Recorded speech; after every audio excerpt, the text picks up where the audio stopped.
Welcome back to Content Hub, the only YouTube channel worth watching.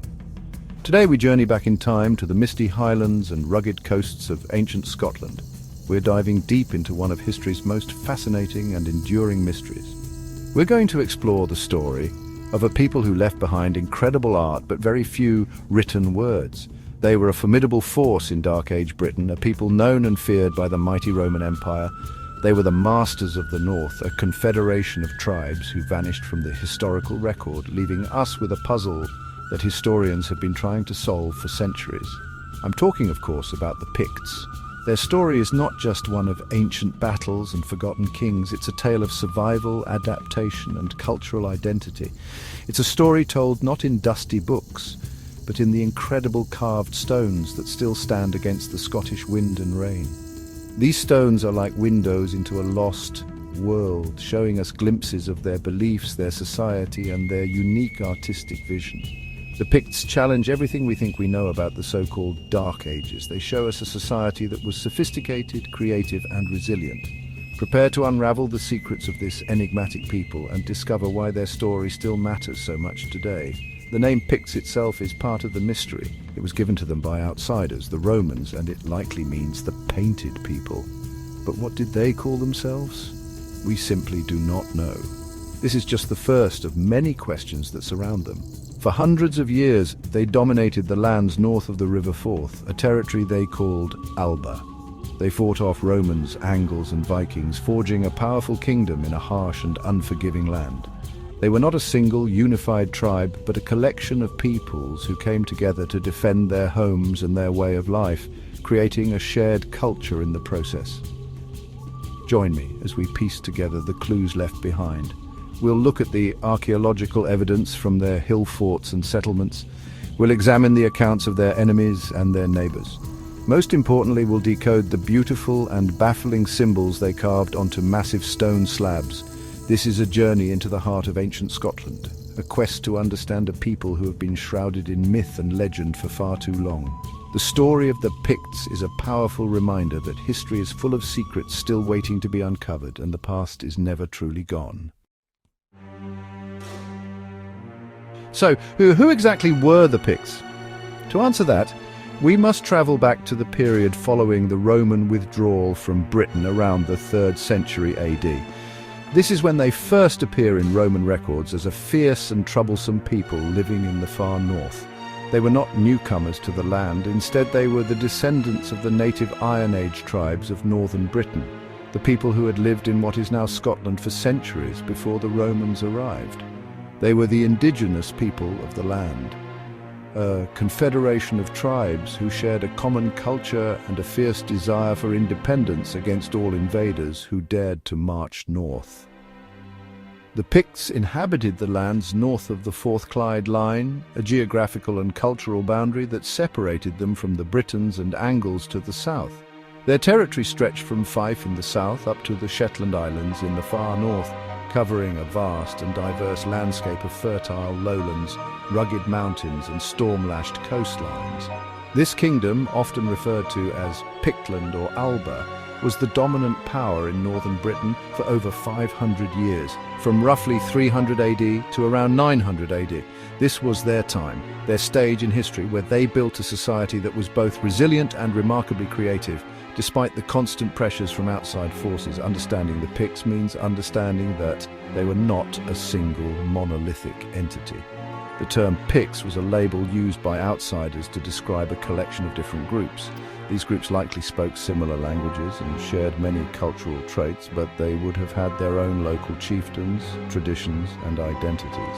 Over time, these various tribes and chiefdoms coalesced. Especially when faced with a common enemy, they formed larger kingdoms with powerful rulers who could command armies and commission incredible works of art. This political evolution from scattered tribes to a more unified kingdom is a key part of their incredible story of survival and nation-building. Their timeline places them squarely in the early Middle Ages, a period often incorrectly called the Dark Ages. The Picts were contemporaries of the Anglo-Saxons in England, the Franks in Gaul, and the early Vikings in Scandinavia. They were a crucial part of the complex political and cultural landscape of post-Roman Europe. Far from being isolated barbarians, they were engaged in trade, diplomacy, and warfare with their neighbours. Their story is not a footnote in British history, it's a central chapter in the making of the nation we now call Scotland, a testament to a people who carved out a kingdom and an identity in a turbulent world. What was daily life like for an ordinary Pict? Archaeology gives us our best clues. Most Picts were farmers living in small communities and working the land to support themselves.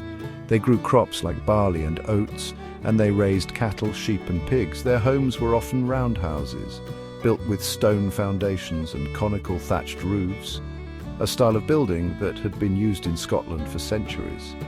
These houses would have been arranged in small farmsteads or larger, more organized settlements, often protected by defensive structures. Life was tied to the seasons, a cycle of planting and harvesting, of tending to livestock and preparing for the long, dark winters of the north. These communities were often built around or near impressive hill forts. These forts were not just defensive structures, they were centers of power for local chieftains and nobles. They were statements of authority, visible for miles around. Inside these fortified sites, archaeologists have found evidence of workshops where skilled artisans worked with metal, bone, and leather. This tells us that Pictish society was not just a world of farmers. It was a stratified society with a powerful warrior aristocracy, a class of skilled craftspeople, and a large population of agricultural workers who formed the backbone of the Pictish economy and sustained the entire structure of their kingdom. The sea was also incredibly important to the Picts, especially for those living along the coast and on the northern isles of Orkney and Shetland. They were skilled seafarers using their boats for fishing, trading, and of course, for raiding. The sea provided a vital source of food and was a highway connecting different parts of their kingdom. It also brought them into contact with other cultures, bringing new goods, new ideas, and new threats to their shores. Their mastery of the sea allowed them to project their power and maintain control over their extensive and geographically challenging territory, from the mainland to the furthest islands. Religion and ritual were woven into the fabric of daily life. While they eventually converted to Christianity, their earlier beliefs were part of a rich pre-Christian pagan tradition. We see evidence of this in their burial practices and in the symbols they carved. They likely worshipped gods and goddesses connected to the natural world, the sun, the water, the animals they saw around them. Sacred sites such as wells, groves, and prominent hills would have played a central role in their spiritual lives. It was a world where the physical and the supernatural were deeply intertwined, and every aspect of life had a spiritual dimension that guided their actions and beliefs. One of the greatest Pictish mysteries is their language. We know they had one, but what it sounded like is largely lost to time. Not a single book or manuscript written in the Pictish language has survived. Our only clues come from a handful of inscriptions on their carved stones, written in an Irish script called Ogham, and from place names that may have Pictish origins. Most scholars believe they spoke a Brittonic language related to the Welsh and Cornish spoken further south. However, some evidence suggests there may have been another, older, non-Indo-European language in use as well, a relic from an even more ancient past, adding another layer of complexity to their identity. While their words are lost, their art speaks volumes. The Picts were masters of stone carving, and they left behind a stunning legacy of beautifully decorated monuments known as Pictish symbol stones. These stones are a unique art form found nowhere else in the world. They're typically divided into three classes. Class 1 stones are the earliest simple, unworked boulders with symbols incised into the surface. Class 2 stones are more sophisticated, rectangular slabs featuring a Christian cross on one side and a combination of Pictish symbols and Christian imagery on the other. Class 3 stones are purely Christian in their design, showing that Pictish artistic traditions eventually merged completely with the new faith. The symbols themselves are the heart of the puzzle. We see geometric shapes like the Z-rod and double disc, V-rod and crescent. We also see wonderfully stylized animals, eagles, salmon, wolves, and the mysterious Pictish beast, a creature that looks like a sort of swimming elephant or dolphin. What do these symbols mean? Were they a form of writing, a kind of hieroglyphic script? Or did they represent the names of important individuals, family lineages, or tribal territories? Perhaps they were symbols of power, status, or religious belief. The truth is, we do not have a definitive answer, and this beautiful, silent language remains one of history's most compelling codes. The artistic skill on display is simply breathtaking. The lines are confident and flowing, the designs complex and balanced. The artists who created these stones were not primitive amateurs, they were highly trained masters of their craft. On later stones, we see incredibly detailed scenes of hunting, religious ceremonies and warfare. The famous stone at Aberlemno, for example, is thought to depict a historical battle, possibly the Battle of Nectansmere, in 685 AD, where the Picts won a decisive victory against the invading Northumbrian Angles. These stones are not just art, they're historical documents, a visual record of a proud and sophisticated people telling their own story in the most permanent way they could. Our first written accounts of the Picts, well, they actually come from their enemies, the Romans. The Roman writer Eumenius mentioned them for the first time in the year 297 AD. He described the Picti and the Hiberni, that's the Irish, as enemies of the Britons. The name the Romans gave them, Picti, is Latin for the painted people. This, has led to the popular and enduring image of the Picts as warriors who covered their bodies in blue woad tattoos before going into battle. This image of fierce painted barbarians was a powerful piece of Roman propaganda, really, designed to portray the peoples living beyond the empire's frontier as wild and uncivilized, justifying the Roman military presence in Britain. Roman historians like Ammianus Marcellinus later described the Picts as being divided into two main groups, the Decalidones and the Verturiones. He wrote of them as savage peoples who roamed widely, constantly raiding the Roman province of Britannia. They formed alliances with the Scots, who were then based in Ireland, and the Saxons to launch coordinated attacks on Hadrian's Wall. For the Romans stationed on that northern frontier, the Picts were a constant and unpredictable threat. They were a people who could not be conquered or contained, a persistent reminder of the limits of Roman power and the untamed lands that lay beyond their control. This image of the painted warrior is compelling, but is it accurate? While tattooing and body painting were common practices in many ancient cultures, we actually have no direct archaeological evidence to prove that the Picts did this. The Roman accounts are our only source for this claim. It's possible that the name Picti was a misunderstanding or even a translation of a name the Picts used for themselves. Or perhaps it was simply a convenient and memorable label for the diverse tribes of the north. The idea of the blue tattooed warrior has certainly captured the popular imagination, but the reality was likely much more complex than this simple, intimidating stereotype suggests. What is clear from the Roman sources is that the Picts were a formidable military force. They were skilled in guerrilla warfare, using their knowledge of the difficult terrain to their advantage. They could appear seemingly from nowhere to raid Roman patrols and settlements, and then melt back into the hills and forests. Their resistance was a major factor in the Roman decision to build first Hadrian's Wall, and later the Antonine Wall further north. The Picts effectively halted the northward expansion of the world's greatest empire, ensuring that the lands of what would become Scotland would follow their own distinct historical path, free from Roman domination. The world of the Picts was dramatically reshaped by the arrival of two new groups of people, the Vikings from Scandinavia and the Gaels or Scots from Ireland. The Viking Age began in the late 8th century, and the Picts were among their first victims. Viking longships appeared without warning along the northern and western coasts of Pictland. They raided wealthy monasteries such as the one on the island of Iona and terrorized coastal communities.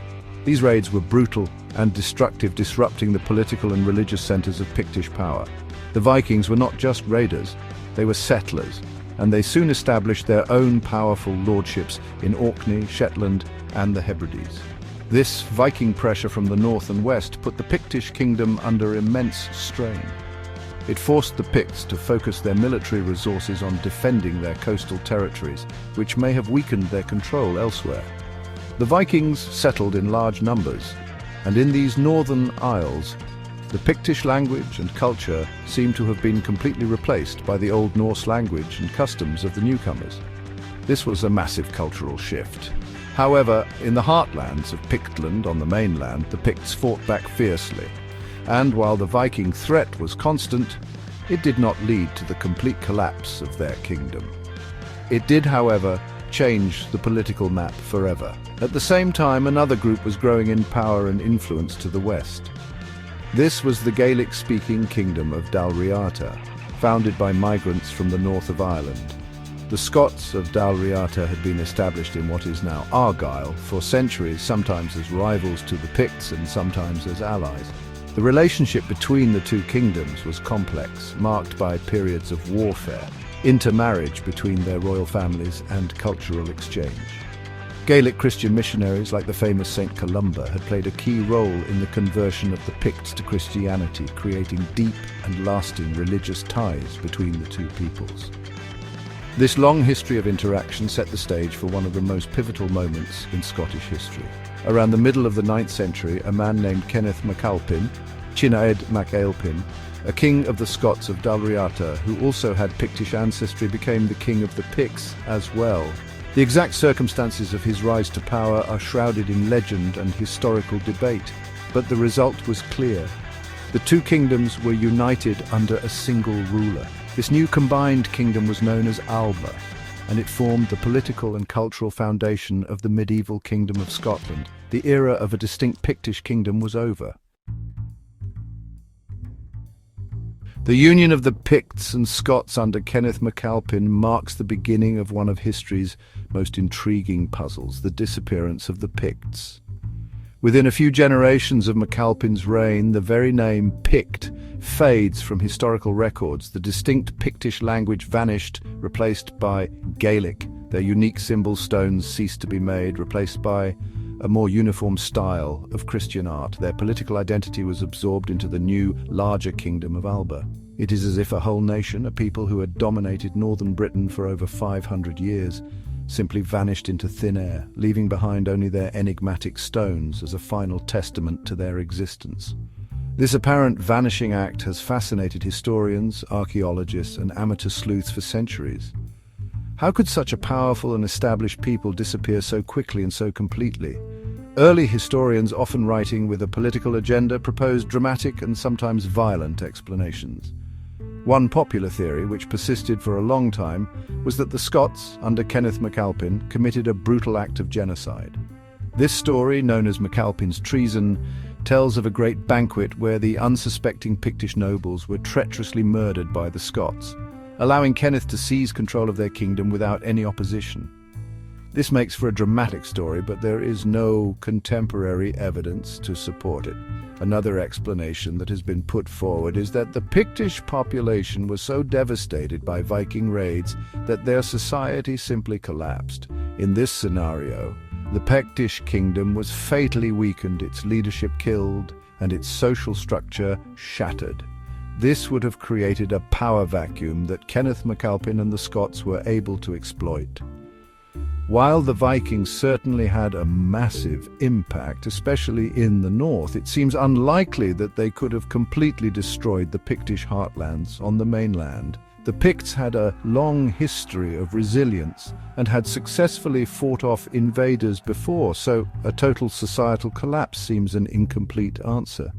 The speed of the cultural change is what makes the puzzle so compelling. It was not just a political takeover, it was a profound cultural shift. The language, the art, the very identity of the Picts was replaced by that of the Gaelic-speaking Scots. Why did the Picts abandon their own rich traditions? Why did the language of the newcomers become the dominant language of the new kingdom of Alba? These questions have led to a range of theories, from violent conquest to peaceful assimilation.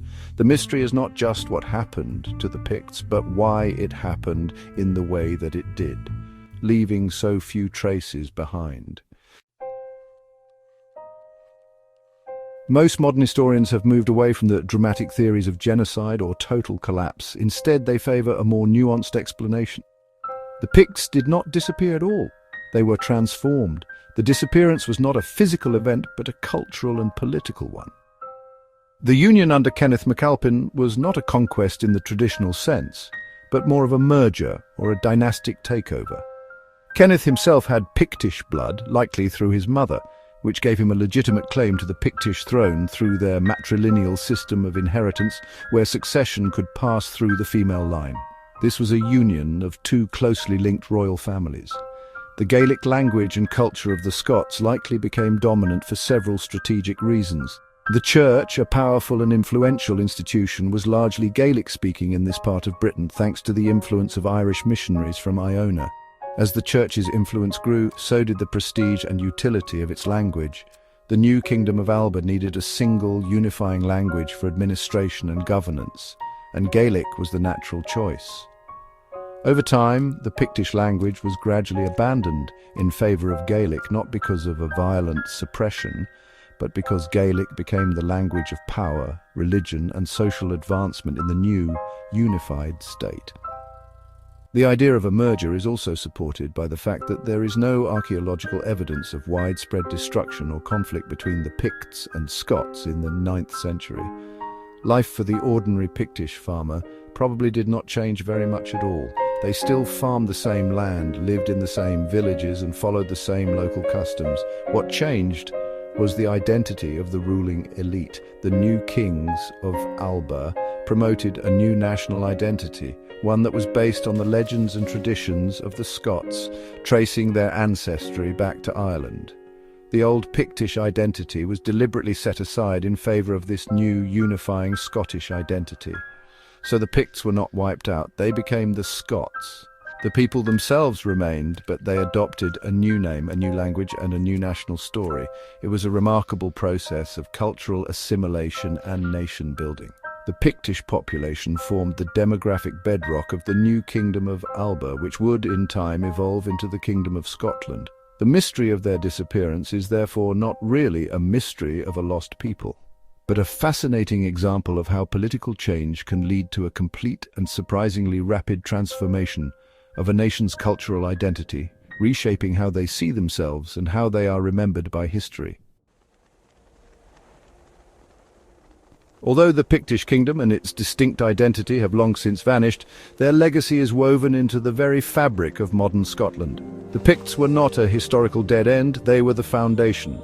The unified kingdom of Alba, forged by a leader of both Pictish and Scottish heritage, was the direct ancestor of the Scotland we know today. The political geography of Scotland still bears the marks of the old Pictish heartlands. The people who call themselves Scots are, in large part, the descendants of the Picts, their DNA carrying a silent history that stretches back through the centuries to those enigmatic people of the north. Their influence can also be seen and heard in the landscape itself. Many place names in the east and north of Scotland, particularly those beginning with Pit, meaning a share of land like Pitlochry, or Aber, meaning a river mouth like Aberdeen, are believed to have Pictish origins. These names are linguistic fossils, preserving echoes of a lost language in the everyday maps and signposts of the country. Every time someone speaks these names, they are connecting, perhaps without realizing it, to the ancient world of the Picts. It is a subtle but powerful reminder that the past is never truly gone. It just speaks to us in different ways. Of course, their most visible legacy is their incredible art. The Pictish symbol stones are a world-class artistic treasure. They stand in fields, churchyards, and museums across Scotland, a powerful and beautiful testament to the creativity and sophistication of Pictish culture. They continue to inspire artists, designers, and historians today. The intricate knotwork and stylized animals found on these stones have become iconic symbols of Scottish heritage, appearing on jewellery, textiles, and art. These stones are a direct link to the Pictish soul, a window into their world that remains open for us to gaze through, even if we cannot fully understand everything we see. Ultimately, the story of the Picts matters because it challenges us to think differently about the past. It shows us that history is not always written by the victors, but sometimes it is carved in stone. It reminds us that identities are not fixed. They can change, merge, and transform. The Picts were not simply lost or vanished. They evolved. They contributed their blood, their art, and their resilience to the creation of a new nation. Their story is a crucial part of the epic tale of Scotland, a mystery that continues to captivate us and a legacy that endures in the land and the people to this very day.